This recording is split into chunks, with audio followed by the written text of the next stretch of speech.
I think what community brings to a gym is a consistency. So lots of people like going to the gym now if they have connection to either a group of friends or a coach or an idea. So even if they don't necessarily have a bunch of their own small group of friends that go to something like a spin class, there is a kinship that arises in one of those scenarios. So for business, what it does is it creates a consistency that people want to come back to the gym for something outside of just training. And that's really important because you want those emotional connection pieces for your clients because that creates longer term retention. If somebody's only training, they need to be super motivated all the time. And I'm not saying that that's not important, but there's certainly a level of connection to other people that people will want, and that's really beneficial for businesses to capitalize on. When you're thinking about building your community, you have to ask yourself why there is or isn't a community. So one of the things that's really interesting is there's a tribal mentality that says anything over 150 people can't act like a community because you can't have the individual connection to more than that many people. It's an interesting concept because sometimes it's pure numbers that remove community from a facility. So if you go to a large Globo gym, you can't possibly have just one community inside that gym. Maybe you could have subsets of communities, but it's a little bit different when you put numbers to it.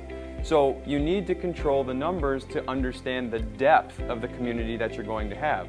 If you know that you want a really tight-knit community, great. Have 150 or fewer clients, and what you need to do in order to build that is you have to set the cultural tone. So let's say that you want to be really engaging and inviting and supportive of clients.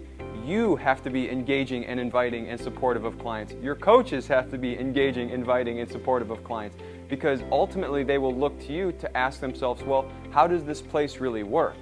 And so it's as you do that with the first wave of clients, that then gets them to do that with the second wave of clients and the third and the fourth and the fifth.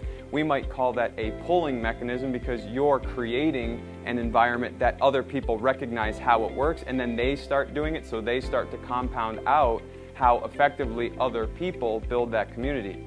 So you can look in fitness, you can look outside of fitness. There's a lot of examples of how people have done this. Let's go to churches, right? There's a lot of research about the church community. It's not only about religion. It's about connection, it's about consistency, it's about similarities in the belief system that people have. Let's go to fitness. CrossFit really made the community environment popular because they had a community that had similar beliefs about how they wanted to progress inside their fitness. In your gym, you have to ask yourself, what are these similarities in our beliefs that we want to be able to spread out to a group of people who has similar beliefs? They don't have to look the same, they don't have to act exactly the same, but they have to have some sort of belief system that is similar because that's what will ultimately build the culture which spreads the community inside the gym.